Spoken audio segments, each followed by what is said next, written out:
नमस्कार साथियों, royal study with Ajay Shastri के यूट्यूब चैनल पर आपका हार्दिक स्वागत है। आज हम सीटेट बाल विकास में एक अभिप्रेरणा टॉपिक लेकर आए हैं जिसमें आपको 1 अंक मिलना पक्का है। यदि आप मेरे चैनल पर बिल्कुल नए हैं तो मेरे चैनल को लाइक, सब्सक्राइब और शेयर कीजिए। और यदि आप शिक्षक संबंधी किसी भी परीक्षा की तैयारी करते हैं तो मेरे चैनल पर निःशुल्क जुड़े रहिए। किसी भी कंपटीशन संबंधी तैयारी के लिए आप मेरे चैनल को सब्सक्राइब कीजिए। आइए बात करते हैं अभिप्रेरणा। अभिप्रेरणा क्या है? सबसे पहले हम अभिप्रेरणा की बात करते हैं। आप मेरे वीडियो को ध्यान से देखिए, सुनिए। अभिप्रेरणा शब्द है मोटिवेशन, जिसका अर्थ है, जिसकी उत्पत्ति अंग्रेजी भाषा के शब्द मोटिवेशन से हुई है। लैटिन भाषा के शब्द मोटिव और मोवेयर, जिसका अर्थ है टू मूव, अर्थात गति करना। तो हम कह सकते हैं कि अभिप्रेरणा से आशय है गति करना। अब गति किस प्रकार की करना? विद्यार्थी की एक विशेष अवस्था जो उसे लक्ष्य की ओर निर्देशित करती है। विद्यार्थी की एक विशेष अवस्था जो उसे लक्ष्य की ओर निर्देशित करे, अभिप्रेरणा कहलाती है। अभिप्रेरणा लक्ष्य की ओर निर्देशित करने वाली होनी चाहिए। अभिप्रेरणा चक्र, सोपान और चरण। अभिप्रेरणा की आवश्यकता क्यों है? महत्वपूर्ण तत्व, अभिप्रेरणा का प्रारंभ, अभिप्रेरणा का आधार क्या है? इन तथ्यों को समझने की कोशिश करते हैं। सबसे पहले हम देखते हैं कि आवश्यकता, दूसरा देखते हैं प्ररोढ़, अंतर्नोद और चालक, यानी आवश्यकता क्यों है और चालक क्या है, और प्रोत्साहन यानी उद्दीपक क्या है। महत्वपूर्ण तत्व है आवश्यकता से उत्पत्ति। चालक क्या है? कोई चीज जब महत्वपूर्ण तत्व कोई सामने आएगा तो उसकी उत्पत्ति होती है आवश्यकता से। तो आवश्यकता व चालक को संतुष्ट करने वाला उद्दीपक कहलाता है। अभिप्रेरणा का प्रारंभ होता है, अभिप्रेरणा का आधार होता है, अभिप्रेरणा के तत्व होते हैं। और प्रोत्साहन, उद्दीपन, आवश्यकता व चालक को संतुष्ट करने वाला, अर्थात जो अभिप्रेरणा का आधार, अभिप्रेरणा का प्रारंभ और चालक क्या है? आवश्यकता से उत्पत्ति, और उद्दीपक है आवश्यकता व चालक को संतुष्टि करने वाला। वुडवर्थ ने कमी अति की शारीरिक अवस्था ही आवश्यकता है। किसी भी चीज़ की अधिकता और किसी भी चीज़ की कमी ही आवश्यकता है, ये वुडवर्थ ने कहा है। आइए कुछ उदाहरणों के माध्यम से अच्छे से समझने का प्रयास करते हैं कि आवश्यकता क्या है, चालक, अंतर्नोद, प्ररोध क्या है, प्रोत्साहन या उद्दीपक क्या है। सबसे पहले हम आवश्यकता की बात करते हैं, जिसमें शरीर में ऊर्जा की कमी होती है। तो चालक क्या होता है, अंतर्नोद क्या होता है, प्ररोध क्या होता है। यदि हमारे शरीर में ऊर्जा की कमी है तो इसका चालक यानी अंतर्नोद होगा भूख। शरीर में ऊर्जा की कमी है तो हमें भूख लगेगी, ठीक है। अब आवश्यकता व चालक दोनों को संतुष्ट करे।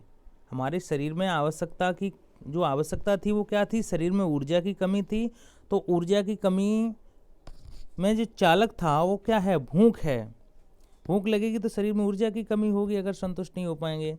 अब आवश्यकता और चालक दोनों को जो संतुष्ट करे वह उद्दीपक है, अर्थात क्या है? भोजन। यह शरीर में ऊर्जा की कमी है तो भूख लगेगी, यदि भोजन कर लिया तो ऊर्जा की कमी पूरी हो जाएगी। अर्थात आवश्यकता और चालक दोनों को जो संतुष्ट करता है वह उद्दीपक है, अर्थात भोजन। अब आवश्यकता है हमें रोजगार के अभाव की। रोजगार का अभाव है तो ऐसे में चालक क्या होगा? चालक होगा पढ़ाई। यदि आप बेरोजगार हैं तो आपको पढ़ाई करना है। अब चालक और आवश्यकता दोनों को जो संतुष्ट करता है वो उद्दीपक है, अर्थात भोजन के अभाव में रोजगार के अभाव में हमें पढ़ाई करनी है। और रोजगार का अभाव और पढ़ाई दोनों जो संतुष्ट होनी है वो उद्दीपक है, अर्थात हमें जॉब जब मिल जाएगी तो उद्दीपक शांत हो जाएगा। उम्मीद है आपको चीज़ें समझ में आ रही होंगी। कुछ अभिप्रेरणा के प्रकार बताए हैं, जैसे आंतरिक अभिप्रेरणा। आंतरिक अभिप्रेरणा से तात्पर्य है तत्परता के नियम, जैसे जन्मजात। आंतरिक अवप्रेरणा जन्मजात होती है, प्राथमिक स्वाभाविक होती है, ये थॉमसन ने कहा है। जन्मजात होती है, अब्राहम मैस्लो ने कहा है। कुछ बाह्य प्रेरणा होती हैं, जैसे अर्जित और कृत्रिम प्रेरणाएं। अवप्रेरणा के दो भाग होते हैं, एक सकारात्मक और एक नकारात्मक। तो जो सकारात्मक भाव होते हैं उनमें 14 संवेग व मूल प्रवृत्तियां, इच्छा शक्ति और संकल्प शक्ति, ये सभी सकारात्मक अवप्रेरणा हैं। अर्थात 14 संवेग जो मैकडूगल ने दिए हैं, वह मूल प्रवृत्तियां, वह इच्छा शक्ति और संकल्प शक्ति, यह सकारात्मक अवप्रेरणा है। और नकारात्मक अवप्रेरणा पुरस्कार, दंड, आकांक्षा, प्रतिष्ठा, उद्देश्य, ये सभी नकारात्मक अवप्रेरणा हैं। बहुत इम्पोर्टेंट तथ्य है, अधिकांशतर परीक्षाओं में पूछा जाता है कि पुरस्कार क्या है।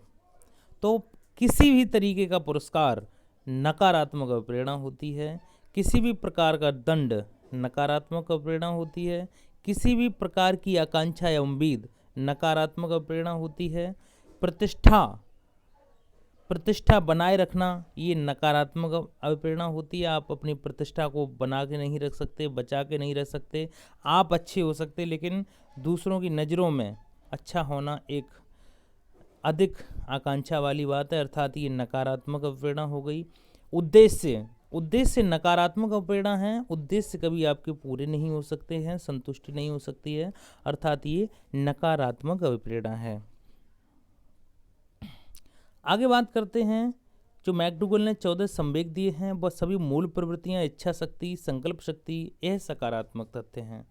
अर्थात अवप्रेरणाओं को दो भागों में बांटा गया है, सकारात्मक और नकारात्मक। गैरेट द्वारा 3 प्रकार के बताए गए हैं अवप्रेरणात्मक तथ्य, जैसे जैविक, सामाजिक और मनोवैज्ञानिक। अवप्रेरणा की प्रक्रिया को स्पष्ट किया है आवश्यकता, प्रबल प्रेरणा, उत्तेजना और लक्ष्य उन्मुख प्राप्ति। अर्थात सबसे पहले अवप्रेरणा की प्रक्रिया में किसी वस्तु की आवश्यकता होती है, फिर हमारी प्रबल प्रेरणा यानी आंतरिक या बाह्य प्रेरणा, उसके बाद हमारे अंदर जो उत्तेजना आती है, उत्तेजना के फलस्वरूप हम कार्य करना शुरू करते हैं, और कार्य करने के बाद हम अपने लक्ष्य की ओर उन्मुख हो जाते हैं, फिर हमें लक्ष्य प्राप्त होता है। अर्थात हम मानते हैं कि हमें जॉब की आवश्यकता है, तो उसके लिए प्रबल प्रेरणा लेने की आवश्यकता, या तो आपको खुद सोचना है कि हमें किस तरीके की पढ़ाई करनी है, उसके बाद कुछ बाह्य प्रेरणा भी मिलेगी, मोटिवेशन मिलेगा, उसके बाद आपके अंदर उत्तेजना जागेगी कि हमें करना क्या है, उसके बाद अपने लक्ष्य को साध कर आपको तैयारियां शुरू करनी है, उसके बाद आपको लक्ष्य प्राप्त होगा। अर्थात हम कह सकते हैं कि अवप्रेरणा क्या है। अवप्रेरणा विद्यार्थी की विशेष अवस्था में जो उसे लक्ष्य की ओर निर्देशित करती है, अवप्रेरणा है। और अवप्रेरणा के 2 प्रकार होते हैं, एक आंतरिक और एक बाह्य प्रेरणा। तो प्रेरणा वह है जो आपको लक्ष्य सिद्धि की ओर प्रदर्शित करे। उम्मीद है आपको प्रेरणा का टॉपिक समझ में आया होगा। बहुत